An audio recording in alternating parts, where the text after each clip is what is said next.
बहुत समय पहले की बात है। एक राज्य में एक न्यायप्रिय और दयालु राजा राज करता था। वह प्रजा के सुख दुख को समझने के लिए वेश बदलकर नगर में घूमता था। एक दिन जब वह इसी तरह नगर का भ्रमण कर रहा था, तो उसने एक विधवा स्त्री को एक पेड़ के नीचे बैठे हुए रोते देखा। राजा को उस स्त्री की दशा देखकर दया आ गई और वह उसके पास जाकर बोला, माता, तुम इतनी दुखी क्यों हो? क्या कोई तुम्हारी सहायता नहीं कर सकता? विधवा स्त्री ने आंसू पोंछते हुए कहा, हे दयालु सज्जन, मेरे पति की मृत्यु हो गई है। मैं निर्धन हूँ, मेरा कोई सहारा नहीं है। मेरे पास एक छोटा बेटा है, लेकिन न तो मेरे पास खाने को अन्न है और न ही रहने के लिए एक सुरक्षित स्थान। कोई भी मुझे काम नहीं देता क्योंकि मैं अकेली और असहाय हूँ। राजा ने उसकी बात ध्यान से सुनी और मन ही मन विचार किया। उसने सोचा कि अगर वह स्त्री को केवल धन दे देगा तो वह कुछ समय के लिए तो सुरक्षित रहेगी, लेकिन आगे भी उसका जीवन संघर्ष में रहेगा। राजा ने तय किया कि उसे केवल सहारा ही नहीं बल्कि आत्मनिर्भर भी बनाना होगा।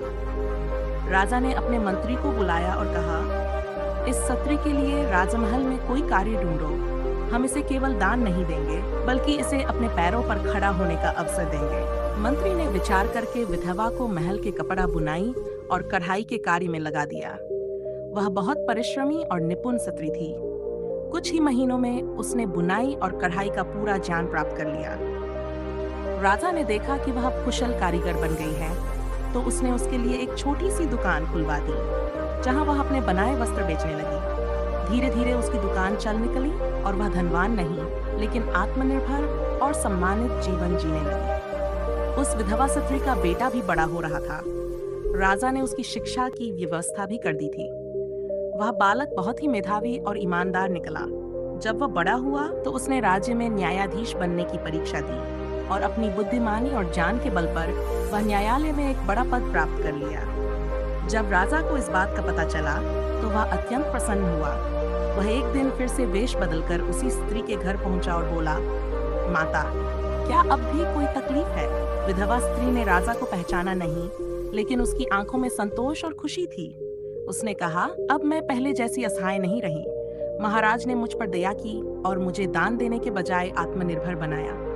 मेरे बेटे को शिक्षा दी और आज वह खुद राजा के न्यायालय में बड़ा पद पा चुका है।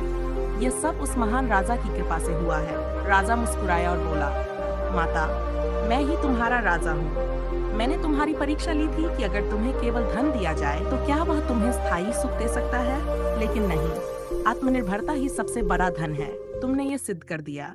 विधवा स्त्री राजा के चरणों में गिर पड़ी और आभार व्यक्त करने लगी।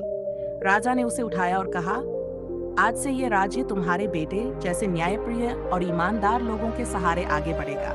यही सच्ची सेवा है। इस कहानी से हमें ये शिक्षा मिलती है कि सच्ची मदद केवल दान देने से नहीं होती, बल्कि किसी को आत्मनिर्भर बनाकर उसकी दशा सुधारना ही सबसे बड़ी भलाई होती है।